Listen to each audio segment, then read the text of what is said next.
All glories to Mother Ratasha. All glories to the religion of love. All glories to the assembled devotees.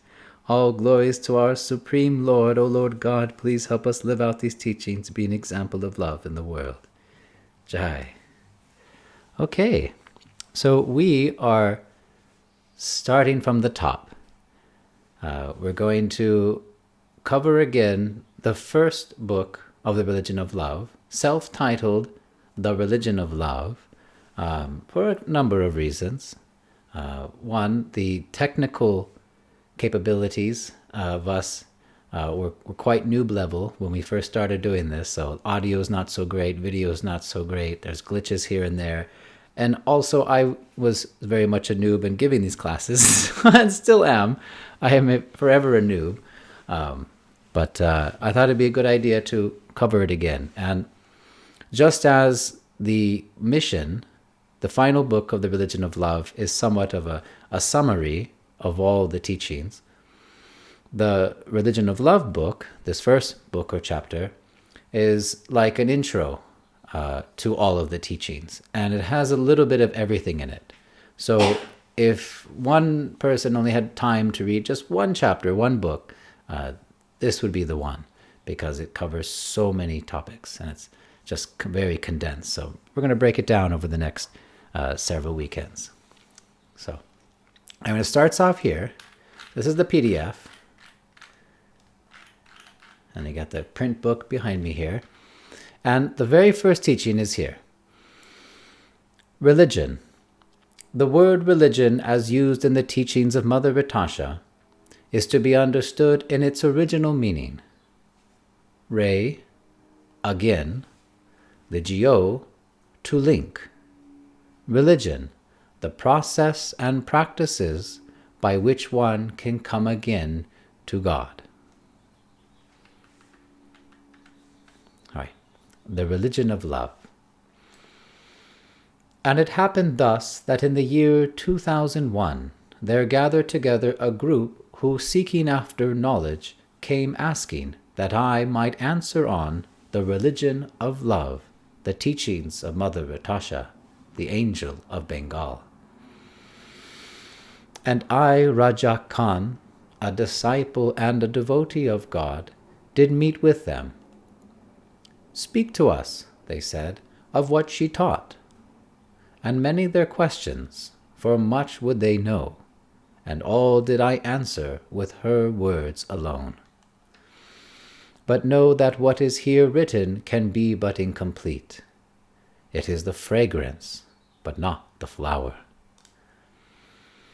And late into the night they stayed, and for many more nights and days did they stay. And all were welcome, as all seekers after truth are always welcome. But it was not long before the people there gathered began to gossip among themselves, arguing over what they had heard of her. I have been told, one man said, that she preaches a new religion, and that the people call it the religion of love. And hearing this, many were astonished and began to murmur among themselves. Now there was one among them, a man much respected, wise, and learned in spiritual matters. And standing up, he came forward. Seeing him, the crowd became quiet, that he might speak. Brother, said he, to the man who had just spoken, but addressing all, there has never been a new religion. Those with knowledge know the spiritual to be timeless and eternal. The truth has always been and will always be. I have heard her, and count myself as one among her followers, and it is of this, the original, pure, the uncorrupt truth of God, of which she speaks. It is true religion, not new religion. And an old man asked, She says we live in a time when that which has been broken will be made whole. what are we to understand by this? And the people turned to me that I might speak, and the words in my mouth were hers, for hers I knew to be of God. And so I told of a time when we went down to the port, and she, by the bank, upon a boat, spoke, saying, Now a new time is come, bringing light in darkness, the path made straight, and religion undivided. As there is one God with unlimited names, so too is there one religion, and that religion, the religion of love. Okay. Oops, wrong direction. So, recap, you've heard me share this again many times, but, just as the word re means again, so I will repeat again. Religion. So this is a hot topic word. It's a trigger word, and it means a lot of different things to different people. But for the sake of these teachings, and for proper understanding of its use, it should be understood in its original meaning, at least here in the etymology of the word in English. Re, its Latin roots, means again, and ligio means to link. So religion is the process and the practices which one can come again to God. It's what you do. It's something that you live and experience within your own self to come to love, to your natural state of being. And it is God-given, not man-made. Only God can reveal the practices which purify the mind of all illusion so that we may come home to Him. So, it's not a person, place, or thing. It's a process. It's something you do and live. That's religion. Okay, so it happened thus in the year 2001.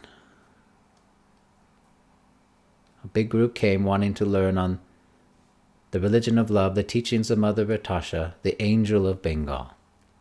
And this name, the Angel of Bengal, is what the people called her because of all of the wonderful charity work that she did amongst the poorest of the poor in Bangladesh. She was so merciful, so compassionate, and she gave great aid to those in need, to the poorest of the poor, often in times and places where no one else was helping at all, and she would help, and not as much as she could, with her means. And definitely, to many, she was seen as an angel, not only by her heart and her actions, but surely by her countenance even, she was, wearing all white, she's very tall, she's very graceful and very much angelic. Spiritual master is not an ordinary person, and there is a definite presence of gravity and reverence around the pure devotee of God.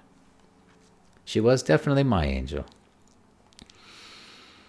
And they've come to the right person. They've come to Rajak, who is a disciple of Mother Vitasha, and who best to understand the teachings from than from one who has heard it directly themselves by the master. This is called disciplic succession, or in the East, parampara. This ensures that the message is conveyed properly, without change or alteration. You hear it directly from the source, and from those who've heard it directly from the source and practice it, the actual disciples of the Master. And they come with many questions, for much would they know. So they want to learn. They come in a mood of wanting to understand. They don't come in a challenging mood or an angry mood. They come in an inquisitive, curious mood. They want to learn. And this is a good mood for receiving transcendental knowledge. If you have a challenging attitude, you're prideful and quite negative and haughty, you're not going to have any transmission of spiritual knowledge. Your heart will be closed. Your mind will block it all off. But in this submissive and inquisitive mood, some things can happen. Because remember, as it says here, know what is written here in this book is just incomplete. It's not the whole thing. It's the fragrance, but not the flower. The fragrance, you can smell it, you get a whiff of it, you have an idea of it, but it's not the real thing. It's not the actual flower to hold in your hand. It's just the aroma of it. That flower, the real thing, is in our hearts. And this fragrance, these teachings, are the reminder of what we have forgotten, what we've lost sight of. And no one can teach you spiritual knowledge, really. It's all already in your heart. But we can remind each other what was forgotten and give the tools, the practices and the processes, remember, religion, than which we can experience it for ourselves. That's what we want. We want to experience love. We want to experience God. Not just, know about it academically or philosophically, like an armchair philosopher, but not actually have the experience. No. And Rajak is doing good here, because he says, and all did I answer of their questions with her words alone. Again, proper disciplic succession. He's not saying I'm going to explain it in my own way, or put a little twist or spin on it, or add my own Rajak-ism to the teaching. No. As a good, surrendered disciple, he is simply sharing again exactly as he heard it, so that it will be clear for the benefit of all those who are in hearing of it, just as he received the knowledge and heard it. Give freely what you have been given. This is what he's doing. And late into the night they stayed, and for many more nights and days they stayed. And all were welcome, as all seekers after truth are always welcome. That's actually one of the mottos to our Religion of Love online center and Discord. All are welcome, as all seekers after truth are always welcome. Anyone who wants to learn, anyone who is desiring God and the spiritual, we are here. We are here for you. This is our service. And as much as one is hungry to hear, we are happy to give. But it didn't take long. People started arguing, little misunderstandings here and there, which is understandable. I've been told, one man says, she preaches a new religion. All right, and this is misconception again, because from material perspective, we see religion as a thing, as a group, from our material understanding, and therefore we see divisions. We see different sects, we see different denominations, we see totally different pantheons of ideology and culture that to us on the surface, from our material understanding, are so different from each other and therefore have different truth, may be even a different God. But this is all misunderstanding. This is illusion. Because, as this wise man says, there has never been a new religion. There's no such thing as new religion. Because those with knowledge, those who have realized understanding of God's message, true knowledge, they know that the spiritual is timeless and eternal. The spiritual knowledge, religion, this is all of God. And anything of God is eternal and is not different from Him.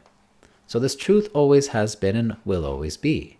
It's just revealed again and again throughout time to remind us of what we've forgotten. God's infinite mercy, He's always hoping we all come back to Him. And He gives all facilities to do that, so long as we take advantage of them, if we desire it. And I haven't, I'm going to just read one more comment here. It is of this, the original, pure, uncorrupt truth of God which she speaks. It is true religion, not new religion. She's speaking the real, the true, right to the heart, pure message of God. You can find in the heart of all religion, because this is what is religion. And I have a nice quote here I'd like to share. I'm paraphrasing from a great spiritual master from the East, named Srila Bhaktisiddhanta Saraswati Thakur. He said in his own teachings that our job is not reformation, but reestablishment. It is not for us to reform the pure, eternal religion, but as the servants of God's servants, our duty is to reestablish that lost religion, to it, and protect it from the unlawful stain imposed on it by foolish people. So many people thought, for example, that Jesus Christ came to preach a new religion. But he was not reforming or creating a new religion. He was just reestablishing God's message, God's teachings to bring us home to him in love, which had been somewhat obscured by foolish people, by those in ignorance, who make of religion politics, economics, divisions, right? Every messenger of God comes to reestablish this pure religion, which is love.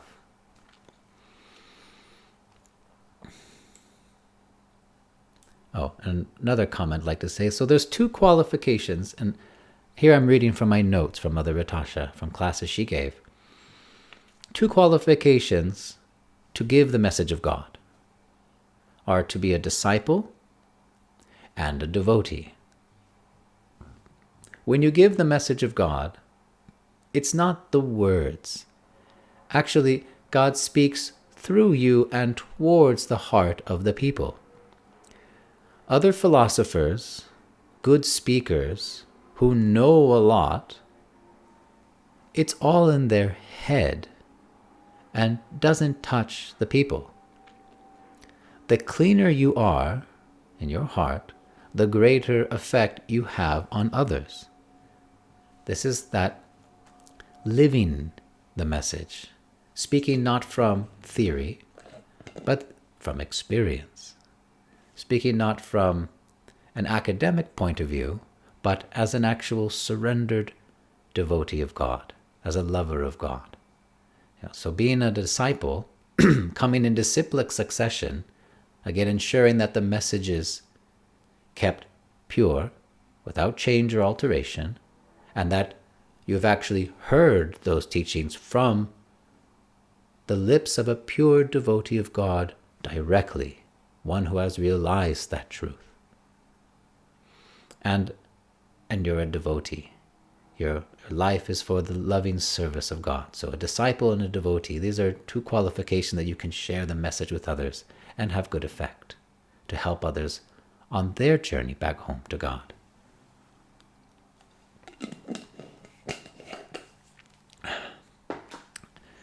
She says we live in a time when that which has been broken will be made whole.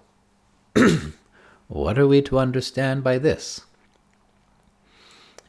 So God is uniting all these broken pieces of the same one thing. All religions have prophets, messengers. But now God is putting focus back where it should be, on the message, not the messenger.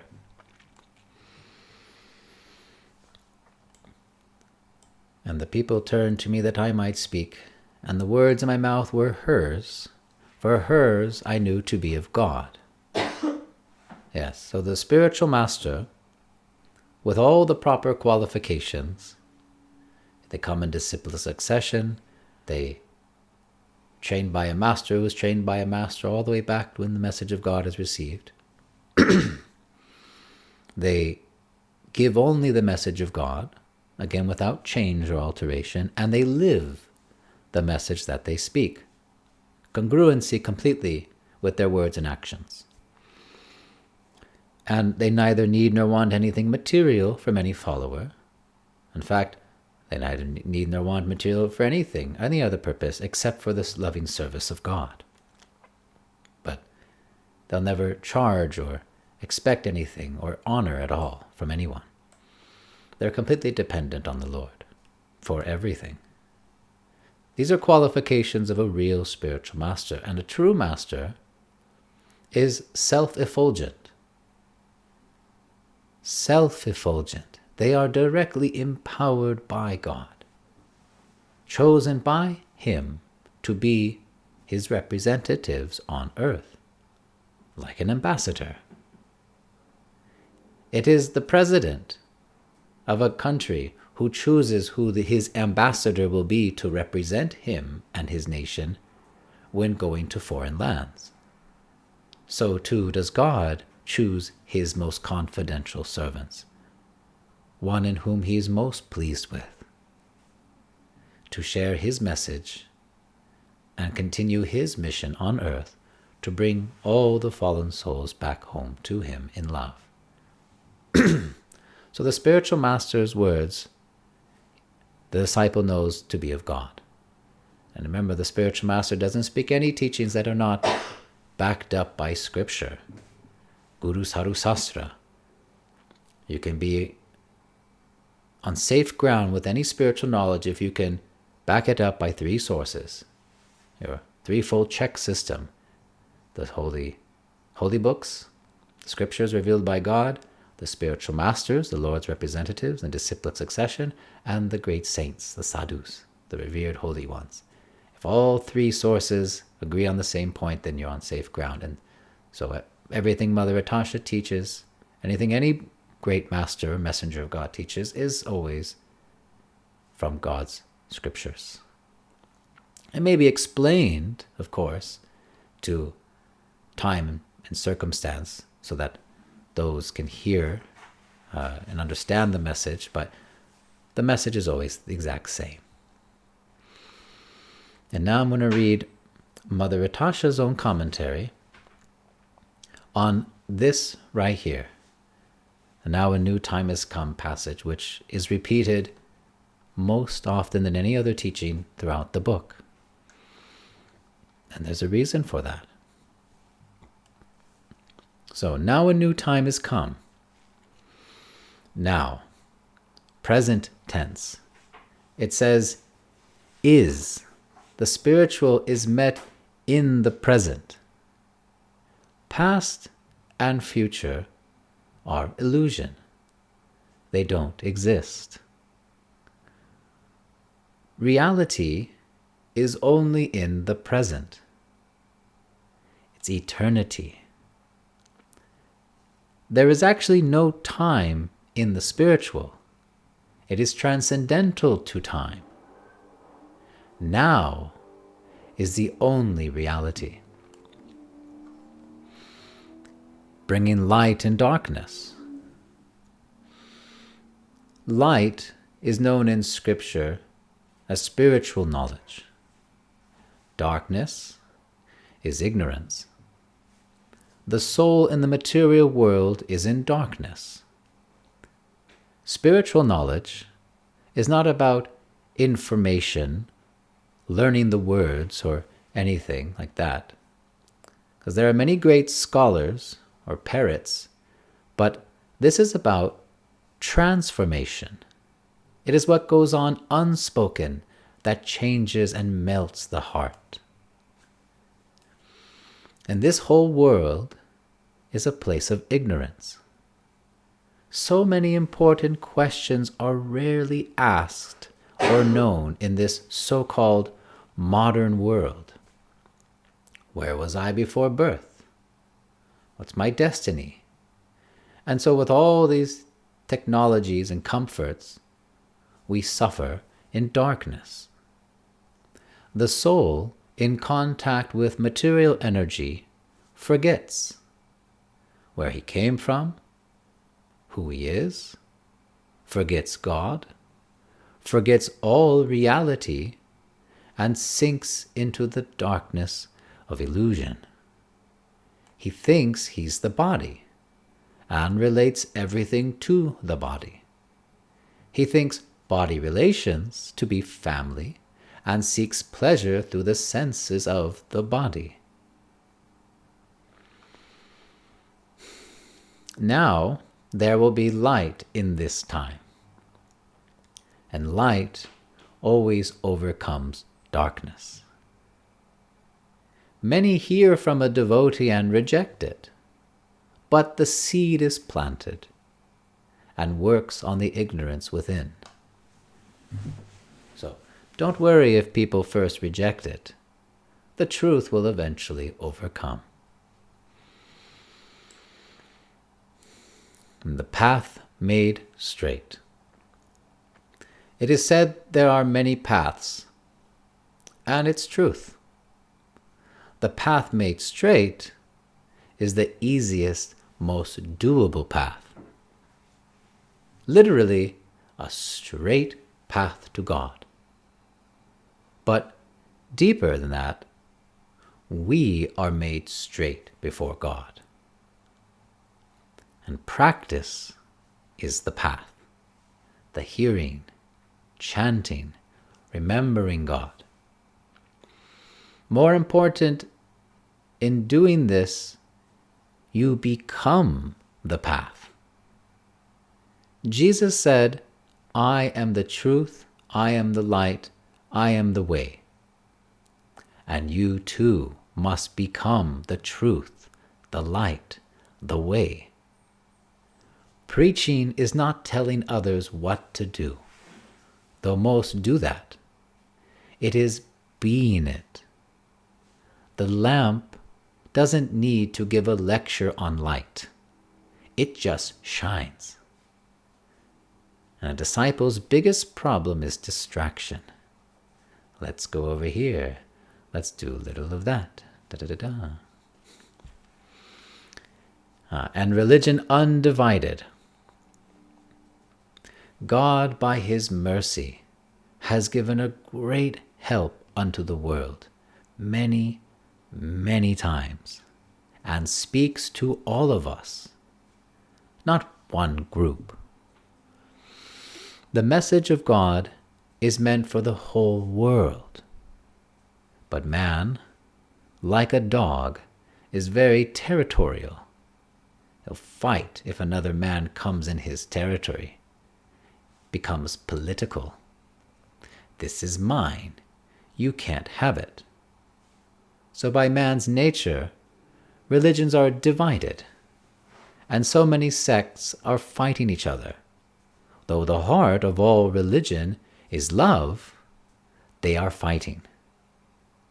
But they all agree there is one supreme God.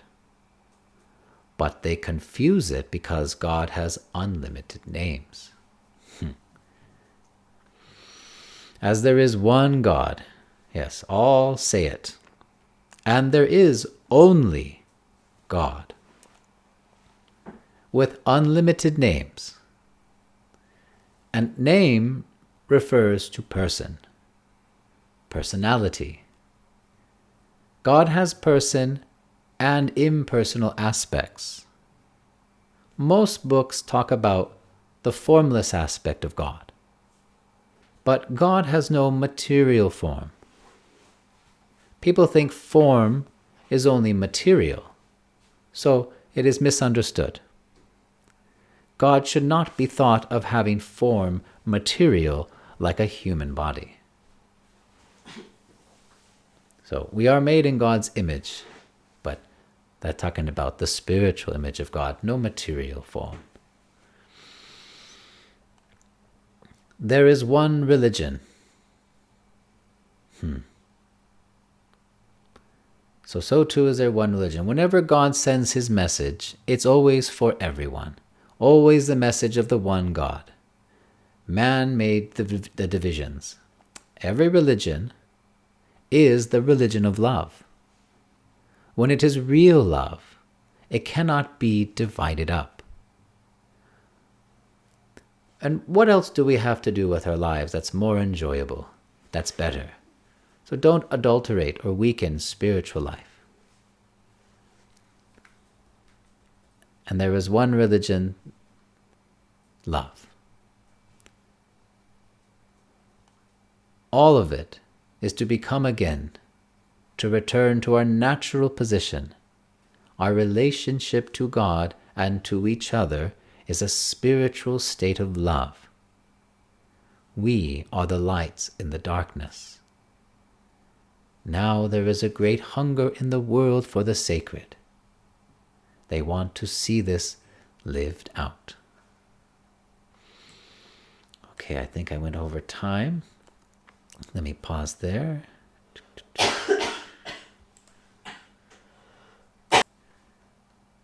All right. Does anyone have any questions or comments, perchance? You do? Okay. Yes, love. Well, I heard about sadhus a lot, but who's really a real sadhu, and how we know that that's a real.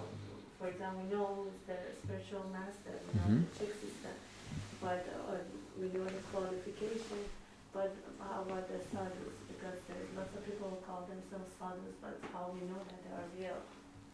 Okay, so among the threefold check system, Guru Sadhu Sastra, how do you know? Okay, so we know the qualifications of a real spiritual master, and we know of the revealed scriptures given by God. So how do you know who are the saints, the holy ones, the sadhus? Well, it says in the Religion of Love book, when someone asks who is a devotee of God, Mother Tosh replies, anyone who tries to do the will of God. He is a devotee, be he Hindu, Christian, Muslim, or Jew. Someone trying to do the will of God, not their own will. So it entails one who lives a surrendered life of service. And it doesn't matter which style of path they take. Ultimately, there is only one path back home to God. But some paths may meander a little longer, take little side routes. This religion of love teaching is simply that direct route, as we said, the shortest, simplest path back home to God. No detours whatsoever. But there's also qualities of a pure devotee of God that one can see in the character and the words, behavior, actions of another person if they have these qualities. And I've shared it before. I remember the 26 qualities of a pure devotee. So is it implied to the sadhus? It's implied to the spirit soul. So these qualities of the spirit soul are inherent in all of us. So these 26 qualities of a devotee, I'll list them off. Why not? They're good to know. These are natural qualities of every spirit soul. Now, we're all unique. Every single one of us is conscious, individual, and unique. And so too is our love. And our relationship with God is unique. But these qualities, these are inherent in everyone, such as being kind to everyone. That's a clear one. If someone's very mean or conditional with their love, I wouldn't consider them a saint. One who doesn't quarrel with anyone, not picking little fights and nitpicking here and there, arguing over nonsense. Of course, Jesus quarreled with the Pharisees. Muhammad did battle with the non-believers who wanted to kill the faithful. That's a different thing. But this type of quarrel, like blah, blah, blah, over they don't do that. They're fixed in the absolute truth. They're fixed in knowledge of God. Pure devotee is equal to everyone. Doesn't matter you're a king or a beggar. They're equal to everyone. They see everyone on an equal manner as the eternal, beloved lover, servant of God, not the body or temporary material circumstances they find themselves in with the body. And pure devotee is faultless. Means if you were to try and analyze everything about them, you wouldn't find any fault in them. Their character, their words, actions, and deeds are all good. And they're also charitable. They're not stingy, they're not greedy, they're charitable. And they're mild. Mild-mannered, they're gentle. And they're clean, not only in body, but in mind as well. They're simple, and overcomplicate things, or try and have too many possessions. They keep things simple. They're benevolent, means they're very merciful unto others. They're peaceful. You don't see them stressed out and worrying about everything. They are themselves in a state of peace. They are completely attached to God, not to any results of their work, not to their, title or prestige. They're not attached to family, nation, anything. They're completely attached to God and His service. And pure devotee has no material hankering. They're not hankering after getting this and this and that, working so hard to get some material result. No, not really. And that leads to them being self-controlled. They have control over the urges of their senses, of their body. They are meek and they are humble. And they're steady. You can't shake them from the path or their devotion. They're very steady, very fixed on the path. They do not eat more than required. So you won't see, sorry, my notification just farting at us. Sorry about that. It's funny for me, but inappropriate for class. You won't see them getting very, very fat or obese. A very, very, very fat saint is a little sus. Unless, of course, they have a genetic condition, which that happens sometimes. But again, being self-controlled. They don't eat more than is required. Just as the Gita said, perfect yogi doesn't eat too much, eat too little, sleep too much, sleep too little. They find good balance. And they try not to, take more than their allotted needs. They are sane. So in an insane world, the sadhu, the holy one, is really the only sane person. Because they know what life is really meant for. They know what is truly right and wrong in relationship to their true purpose in life. And they are respectful. Sri Chaitanya Mahaprabhu said that to chant the holy names constantly, one should think of themselves as lower than the straw on the street, lower than grass, and be ready to offer all respects to everyone. Very respectful. And a pure devotee is also grave. There's no nonsense about them. And there's this heaviness to their presence. As much as Mother Atasha was so down to earth and had a great sense of humor, she was also quite grave. And always kept me on my toes. No nonsense. And they're compassionate. They care for the welfare of others. They cannot stand to see others suffer. They cannot tolerate injustice or corruption.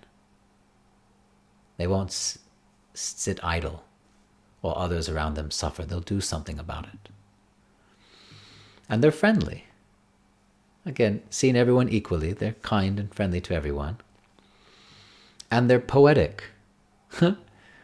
They're lovers of God, and so, naturally, some of that expression, just like a lover and great romance with the Lord, can be a bit poetic in their expressions. Mother Atasha was also quite poetic. And they're expert. They seem to be good at everything. They really, not exactly, but they're quite expert. Everything they do it almost perfectly. Full attention. They do it very well, and they set a good example for others in how they do things. They are like servant leaders. If you know the concepts of leadership, I know because I worked in the university for a lot and I had to teach this boring subject matter, but the greatest leaders are the ones who lead by example. By their own life, by their own actions, they show others how to properly act and get their duties done. And a spiritual master will always be there, or a holy person will be there to set the example for others by their own livelihood. So they're very expert in what they do. And the last of these qualities is a pure devotee is silent. And that doesn't mean they never talk. What it means is they never talk nonsense. So you'll never hear them gossiping about what he or she said or wore, or who won the Oscars, last night. They're not going to care about this. They're not going to speak anything but the glories of God and what's going to help others get home to God. So these are some of the qualities of a pure devotee, which you could also see in a sadhu. So, are they doing the will of God above all things, trying to manifest some of these qualities? Then you can understand who is a sadhu. And again, Guru Sadhu Sastra. So, if their teachings are in alignment with the scriptures and the spiritual masters, you're on safe ground. If it's a sadhu who's teaching a bunch of other things that are not in the scriptures, that are not coherent with God's message as He's revealed, then that would be a little sus, wouldn't it? Suspicious. Hope that answers your question. Okay.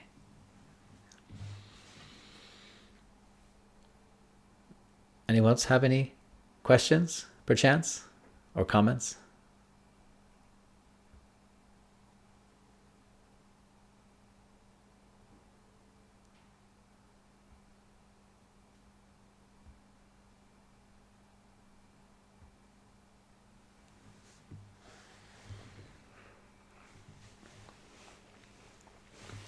And Aaron, if you are unable to speak, given the hour in your roommate proximity, you can always type something.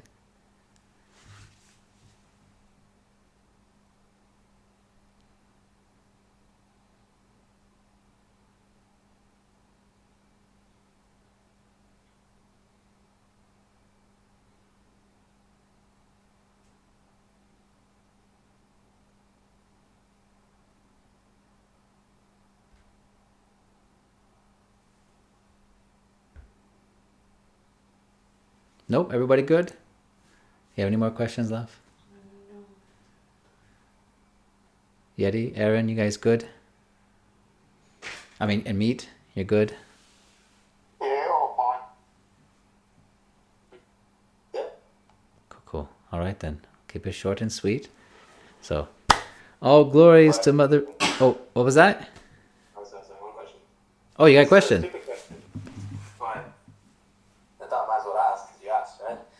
Since devotees are good at everything, is there any reference of maybe a devotee that's good at something very unique that you know of? Maybe someone that's good at sports or art or something relevant, like related to that? Just curious. Well, maybe I was a little bold in saying that they're good at everything. I meant they're expert in everything they do. So they might not be good at everything, but everything they do, they're very expert at. That would probably be more accurate to say. Like, for example, Mother Ratasha was not good at sports. That was not her thing. Not at all.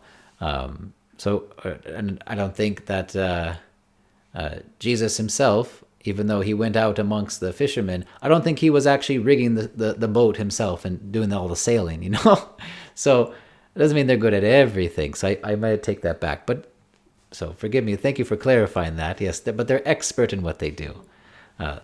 What they do, they give it their best. They put their full attention, and they do it perfectly. That I should have clarified. And what are some unique skills of people? Well, they say Jesus was a carpenter. They say the Saint Paul was a tent maker. And if you yourself become a pure devotee in this lifetime, then you'll be a saint who was very good at coding. So, everyone's unique. Everyone has unique stuff going on. I hope hope I didn't misguide you too much, and I hope that I clarified a bit there, brother. Yeah, I was just half joking. That makes sense. Alright, sorry for interrupting. No, you're good. No, you never a bother. Okay. All good? No? You're thinking about something, I know. But it's not ready. Well, you write it down for next week then. Yeah, it's just a comment.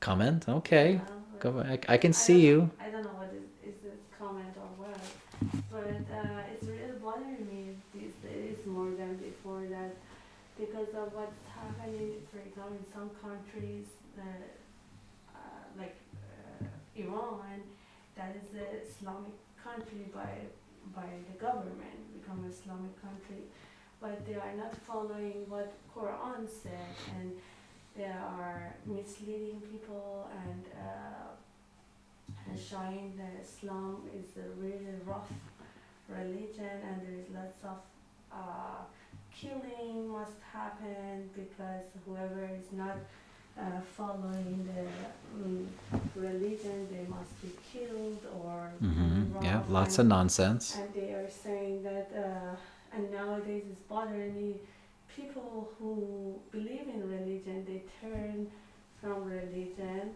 and they are saying that if the religion is just killing and being bad to each other, we don't want to have a religion. And and even people I know, people, my friends, relatives, and I don't know how, I try to I don't want to convince them, just telling the truth, but they are so covered by anger because of what government saying, and they don't see the true religion. Sure. And they're saying even Prophet Muhammad also went and killed so many people, and even I explained why he did that. Sure. Still, they're saying that the government is following the Prophet Muhammad's footsteps, which is totally wrong. But these days is really bothering me, and I don't know. I try to just not stop it because these people is full of anger. They don't have ear to hear right now. But at the same time, I feel like I'm responsible. I have to say something, and I don't know. I'm confused what to do. Well, you're right. People have ruined a good thing, don't they always? Every time the message of God is given, it's given purely in love. And in time, people ruin it by making of it politics, by making of it business, by persecuting others, by, again, as we just read in the commentary by Mother Atasha, they're like a dog. People like a dog, they're very territorial. This is mine and you're different, and they fight each other. And this is what's going on, that dogged mentality or demonic mentality by many so-called leaders of religion who have twisted the pure, beautiful message of love that God has given into something very worldly, into something very dark, matching their dark, worldly consciousness. So it's a great shame, it's a great injustice that all of these so-called religious leaders are actually misleaders in the world, who lead not in kindness and respect. And remember, these qualities we just covered, they do not exemplify any of these. They're not kind to everyone. They're not equal and respectful and compassionate, these actual signs of one who is a true lover of God. And yes, in the people, they think that this is religion, because these are the people who claim to represent religion and represent God. But that is not what God gave, and one who is wise can understand, see the difference. I know from the country you're speaking of, there's very bad politics between another country, the one we're in right here. But the people are wise enough to know that the population of that country here is not the same as its government leaders.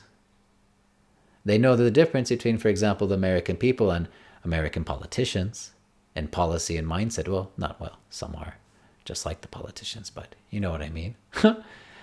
So those who are wise can separate the divisive, worldly outer teachings and false teachings. And if their desire is truly God, truly the spiritual, then God will help guide them. And it's not your job to convince anyone. And as you said, someone who's so angry, someone whose heart is so enraged at all these injustices, and rightly so. It's difficult to hear over that anger. And they're burning, with their eyes red in rage. It's difficult to hear. All you can do is be a loving example. Be the path, as we just heard Mother Atasha teach. You be the path. You make yourself straight before God. Be that light in the world. And inspire them. And I know you're doing that to your capacity, and you are a good influence on those whom associate with you, because you are practicing. You're doing it sincerely. You're trying your best to come again to love of God.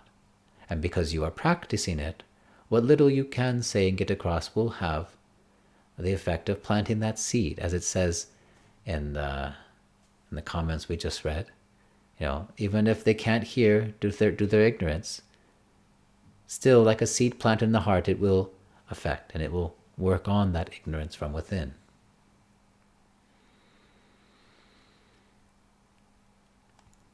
So, to get to the truth, we have to be the truth and hear from the right sources. And it's okay if someone gets burnt out on religion. In fact, it's possibly for their benefit to be honest, because then there's not much deprogramming you have to do. If they've already thrown the program book out the window, then you can start more from a clear slate, since they're rejecting everything of the religion. Okay, now we can piece by piece bring back, okay, what is the truth? What is the real love? And what is the real message? Hope. And I see our friend here, Liger. Welcome, new friend. Welcome back to the server. While I was waiting for y'all to think of a question or comment, I gave you the role to hopefully come join us on VC. Yay! And if I may, I'm going to read what you wrote on the server, if that's all right. So I like that this religion is very peaceful and welcoming, and that you only worship one God, but I disagree that one God has many paths to him.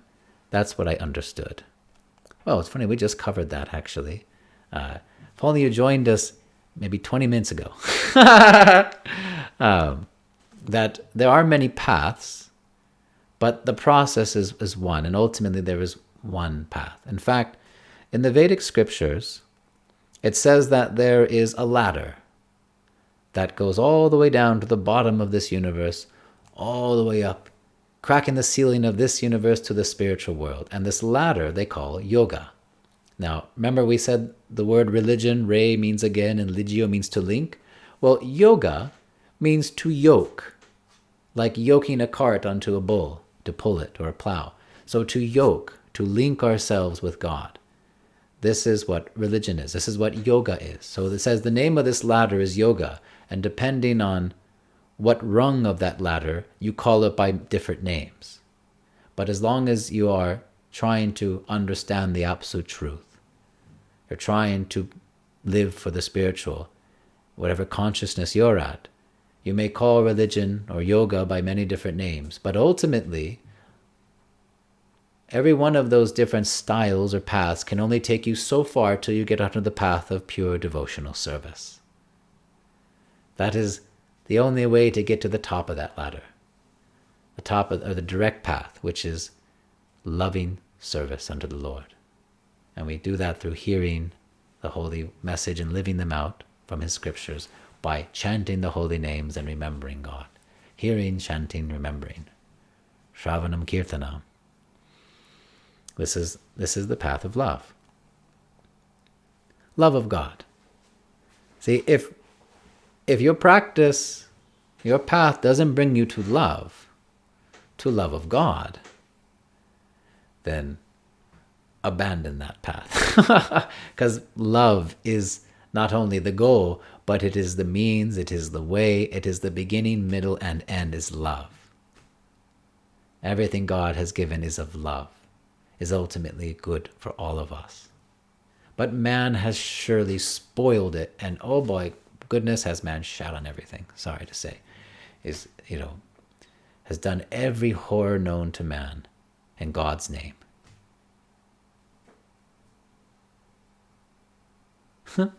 He's quoting me now. Okay, well, don't etch that in stone. It's just, I'm no one really to quote.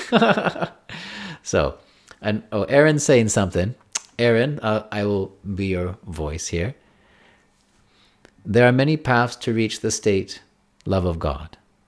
You were answering Liger. Okay, well, I'll read what you said. Through Vedic activities, through following the Bible purely, following the Quran purely, all paths reach to love, just like different roots of the tree merge into the tree where the tree is love.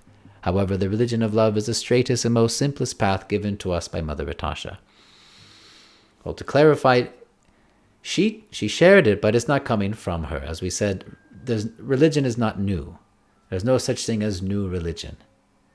The truth has always been timeless and eternal. And every time God sends his loving messengers, it's always given purely. It's always a religion of love. Jesus gave the religion of love. Moses gave the religion of love. Krishna gave the religion of love. They all gave the religion of love, but it gets changed, it becomes politics, it gets divided by people, the territorial dogs, the dingoes. But what Mother Atasha is giving is just that pure, uncorrupt truth you find in the heart of all religions. Nothing new. As it says in Ecclesiastes in the Bible, there is nothing new under the sun. So she's just giving that purely. No culture, no politics, no business, no mental speculation or twisted philosophizing. No, just the direct, pure knowledge that you need to get straight home to God. Straight to your natural state of love, to purify your existence. So I think we're almost out of time there. Any last comment or quote or someone like to share? We were almost going to end early and boom, look, it got exciting now. Nope, all good? Okay then. Our new friend Liger, I hope we see more of you and meet Aaron Yeti and my wife. Thank you all for joining us and all those who are watching the video, recording after. Jai Mother all glories to Mother Atasha, all glories to religion of love, all glories to the assembled devotees. Jai. Let me stop the recording. Pew. Oh, we managed